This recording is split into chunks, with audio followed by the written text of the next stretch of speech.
এখানকার টমেটো গাছ,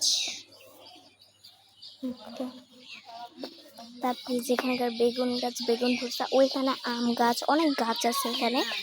দেখো যে এখানে অনেক গাছ আছে, তারা ওখানে বসে কথা বলতেছে, তাই আমি আর ওইখানে গিয়ে ডিস্টার্ব না করলাম। তারা টমেটো গাছ সে থেকে টমেটো ছিটতেছে, অনেক গাছ আর কি। তো দেখো কতগুলো গাছ, আর এই জায়গাটা দেখে কি পরিমাণে সুন্দর। এই যে এই বাড়িটা হচ্ছে উনি একা নিজে থাকে, মানে আমার ফুপু থাকে। আর ওই বাড়িটা দেখতেছে ওইখানে হচ্ছে তার যেহেতু 2টা ছেলে, তো তার ওখানে মানে ভাইয়ারা থাকে আর কি। তো আর ওইখানে দেখো পাখি কিচিমিচি করতেছে।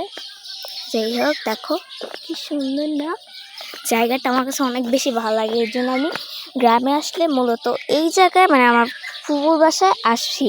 আর এখানে দেখাম আমার নাম আর আমার আন্টির নাম, মানে আমার সব থেকে মানে যার সাথে অনেক ভালোভাবে করি আমার ওই আন্টির নাম সুমাইয়া। যাই হোক, আর কার কার গ্রাম ভালো লাগে আমাকে সবাই বলো।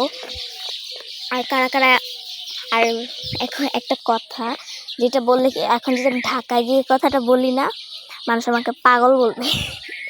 তার কারণ হচ্ছে একটাই, যে এখানে দেখো এখন খুব সুন্দর না, বাট রাত হলে এত ঠান্ডা লাগে তো বলার বাহিরে। তো আর ঢাকায় তো আমি মানে যে কয়দিন ছিলাম ওই কয়দিন আমার কাছে অনেক বেশি গরম লাগছে, আর এখন এখানে এসে অনেক বেশি ঠান্ডা লাগছে। আর এখানে কী ফুল জানি না, আমি নাম জানি অনেক ফুলেরই, আমার শুধু গোলাপ ফুল আর এই ফুলটা আমার কাছে খুব পছন্দ।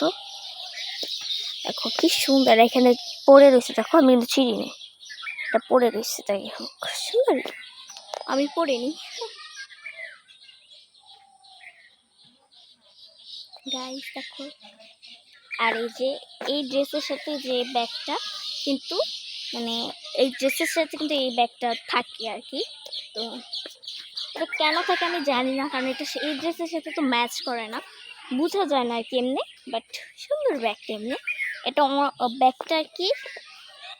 ব্যাগটা আর কি হচ্ছে ড্রেসটা আমি একবার পরি না, বাট ব্যাগটাতে পরে আমি অনেক জায়গায় গেছি, কারণ সাদা ড্রেস হচ্ছে আমার বেশিরভাগ টাইমে। ঘুরতে গেলেও সাদা ড্রেস, না ঘুরতে গেলেও সাদা ড্রেস, মানে আমি বেশিরভাগ টাইম সাদা ড্রেস বেশি করি, তাই আমার সাদা ব্যাগ থাকেই। তো সাদা ব্যাগ 4টা আমার, ওইখান থেকে এটা বেশি ভালো লাগে আমার কাছে সাদা পিঙ্কের মধ্যে, তো তাই আমি এটা বেশি করি।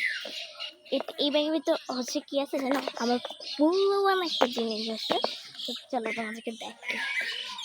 মূল্যবান বলতে হচ্ছে এখানে আমার ঈদের সালামি আছে, আর হচ্ছে একটা আচার আছে যেটা আমার খুব বেশি পছন্দের একটা আচার। তোমাদেরকে দেখতে থাকে এই যে এই আচারটা দেখো, এই যে এই আচারটা আমার অনেক বেশি পছন্দ। কার কার কাছে এই আচারটা অনেক ভালো লাগে আমি জানি না। এটা টক মিষ্টি আরেকটা আচার আছে যেটা কিনা আমি আস্তে আস্তে খেয়ে ফেলছি, এটা পুরো টক আর ঝালের কথা কি বলবো, বলার বাইরে ঝাল। তো তো গাইস দেখতেছো এটা কারা কারা খেয়েছো, এটা কিন্তু মিষ্টি মানে বড়ি আচার মতো, বাট বড়ির যে বিচিগুলো আছে না ওগুলো আর কি ছেঁচে আর কি দেয় আর কি, এই যে গুড়ি গুড়ি। তো দেখি কালকে আবার আসবো, কারণ কালকে যেহেতু চলে যাবো তাই কালকেও এই ব্লগে কিন্তু তোমরা সব দেখতে পারবা, মানে কি আছে বা নাই এই ব্লগে সব দেখতে পারবা। তাই আর কি বেশি দেরি না করে আবার কালকে নেক্সট ডেতে আসবো। Bye bye. জায়গাটা আমি এখানে গেলে জায়গাটা অনেক মিস করবো, কারণ জায়গাটা অনেক সুন্দর। গ্রামের ভিতরে আমার একটা জিনিসই খুব ভালো লাগে, ভিউ আর জায়গাটা এত পরিমাণে সুন্দর। দেখো কি কিউট না, এই জায়গায় ভিডিও করলে আমি তো অনেক তাড়াতাড়ি মানে এই জায়গায় ভিডিও করলে অনেক ভালো হবে, ক্যামেরা অনেক সুন্দর, মানে সবই সুন্দর। তো চাই কালকে আসি। Bye bye.